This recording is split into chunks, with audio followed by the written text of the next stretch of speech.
everyone, and welcome back to another Grow Leadership and Wellbeing podcast, where we talk about gratitude, resilience, openness, and well-being, and how these four pillars can help you lead yourself and those around you. My name is Ben, and I'll be leading our discussion today. Now, before we dive in, I just want to start off with a bit of gratitude, because something really special happened over the last couple of weeks. I was scrolling through my Facebook feed, and I saw some photos of my 2019 Year 6 students. And now they've actually gotten to the point where they have graduated from high school. This is so remarkable to be able to see, a group of kids that I taught all that time ago who are now graduating high school. And honestly, it just lit me up. Seeing those faces, taller, older, ready to take on the world, it reminded me why I do what I do. To those students, if you are listening, thank you. Thank you for letting me be part of your journey. Watching you grow up has been one of the biggest privileges. You've gone from nervous Year 6s to incredible young adults. It's made me feel so proud and honestly a little emotional. You have certainly filled my bucket this week. And for everyone, that's gratitude. It's about noticing the moments that matter, the people who leave a mark, and the growth that happens right before your very eyes. So with today's episode, I'm actually really excited about. Today's episode is all about being the lion and lead your pack. And remember, don't follow the flock.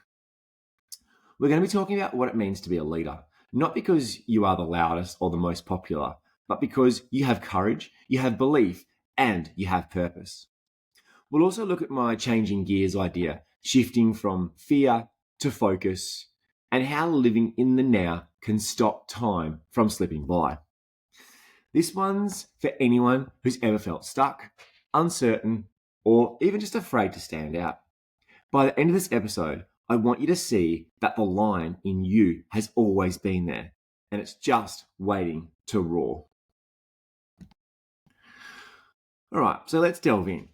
The lion isn't the biggest, the fastest, or the strongest animal in the jungle. But the lion leads, and that's because of its mindset. When the lion sees an elephant, it doesn't think, oh gosh, that's huge. It thinks lunch.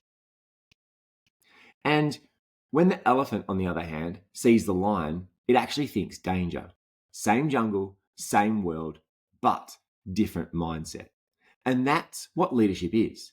It's how you think, it's how you carry yourself, and it's how you show up when no one's watching. So many people, especially teens, get caught up in following the crowd. They do what's popular, what's safe, what gets them likes. But the lion doesn't follow. It leads with quiet confidence. It doesn't chase approval. It actually moves with purpose. I had a question a couple of weeks ago, and I'm actually only just answering it now because I think it works well with our lion episode. It says, Ben, how can I lead when I don't feel confident or popular enough? You know what? That's a great question. And here's the truth. Leadership isn't about being popular. It's about being consistent. You can be the quietest person in the room and still lead by example. You build confidence through small wins, by keeping promises to yourself, by showing kindness when others don't, and standing up for what's right, even when it's hard. Lions don't roar to prove their power. They act with purpose. So next time you doubt yourself, remember, you don't need to be loud to be strong. I want you to take a moment and think, when was the last time you followed the crowd when deep down you didn't want to? What would the lion version of you done instead? And you know what? This is not just for teens. This is for anyone that's listening, including adults. Okay? It's all about being that lion. And what is the lion version of you? So what we're going to do is we're going to shift gears a little bit, and literally. You've heard me talk about changing gears before. We all have gears in life. In first gear, we get ourselves to a point where we are racing ahead as fast as we can, and that's when the adrenaline kicks in. In third gear, we start to become a little bit more focused. And we've started to gather that momentum. And in fifth, sometimes we are relaxed, sometimes we are reflecting, and realistically, this is where our cruise control gear comes into place. But it's really important not to get stuck in that cruise control gear because that's when we would see the world simply just go by. So the thing is, you've got to work yourself between the shifts, between first, between third, and between fifth. And sometimes all it actually takes is one small movement to get started. This question came in last week, and it says, how do I change gears when my motivation is gone or I'm overthinking something? Once again, another great question. You know what? I've been there. When your motivation's gone, it's not about waiting to feel ready. It's about taking one small step or taking one small gear change so that you can start heading towards that motivation that you need. So if that means you need to go for a walk or message someone that you can trust, or like what you've done, ask the question on our pod, then that's taking a step anyway. Write down one thing you can achieve today, not 10. Why don't you just write down one? And remember, action brings clarity. When you move, even slightly, your brain starts to shift from I can't to maybe I can. And that's how momentum begins. It's a bit like changing gears. I want you to ask yourself this question now.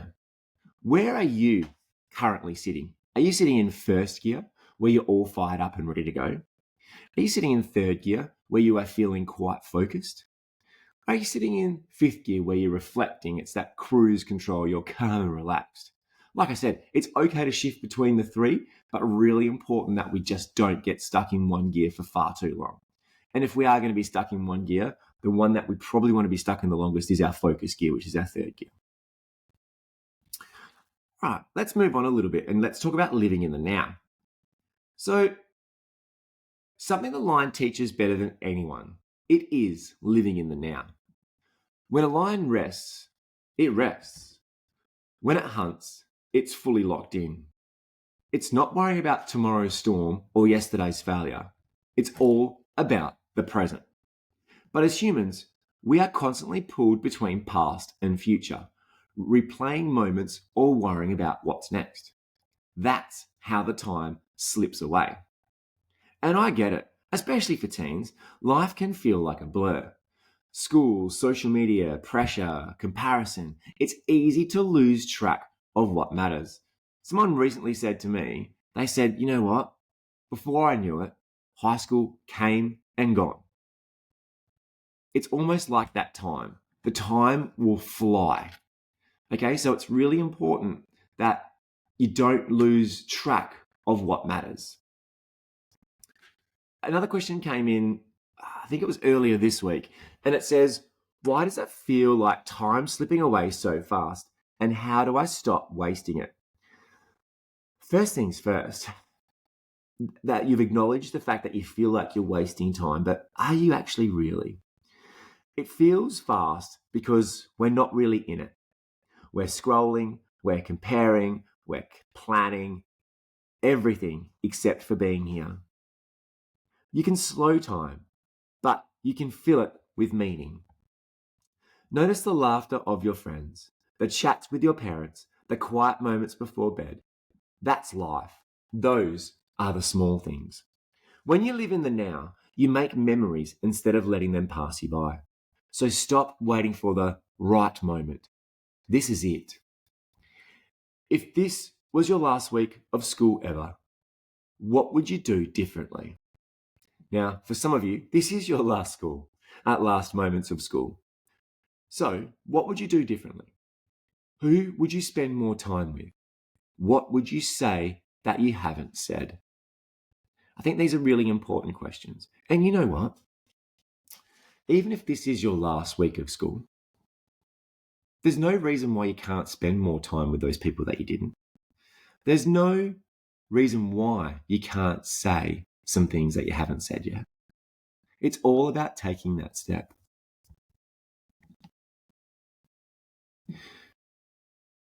All right, now I want to acknowledge something real. Life as a teen today isn't easy. There's peer pressure, there's comparison, there's social media stress, and that feeling of not being enough.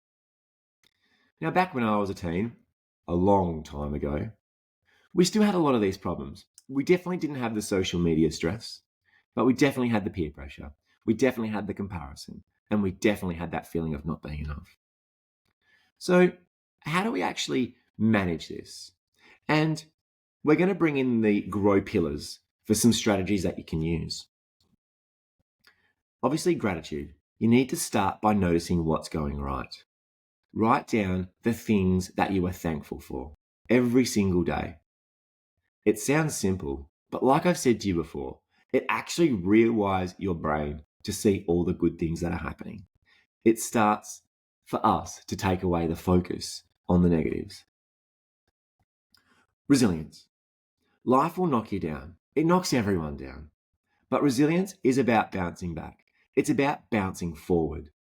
Now ask yourself, what can this teach me? Openness. Share what's going on. You'll be surprised how much lighter things feel when you stop carrying them alone. And well-being. Make sure you protect your energy, your sleep. Make sure you move. You have to laugh and rest. You can't lead others if you're running on empty. Here's another question that came in. What if I feel like I'm not good enough to lead or make a difference? You know what? You already are. And the thing is, you just don't see it yet. Leadership doesn't always look like standing on a stage. It's in the quiet moments, checking on a mate, including someone who feels left out, choosing kindness when it's easier to join in the joke. That's leadership. And that's the lion inside you. You don't need to roar. You just need to keep showing up. So, as we wrap up today, remember this. The lion and the sheep both fear the same storm, but only one walks through it with courage. Be that lion. Lead your pack. Don't waste time waiting for the perfect moment. Live in the now and shift your gears when life demands it. To my 2019 Year Sixers, congratulations on graduating. Like I said, I couldn't be prouder. You've grown into young adults who remind me every day why I do this work. Thank you for letting me be part of your story. And to everyone else listening, thank you for being part of this Grow community. You inspire me every single week. I'll leave you with this. When you stop following and start leading, you don't just change your path. You change the entire pack that follows you. Take care, be kind, and make sure you continue to grow.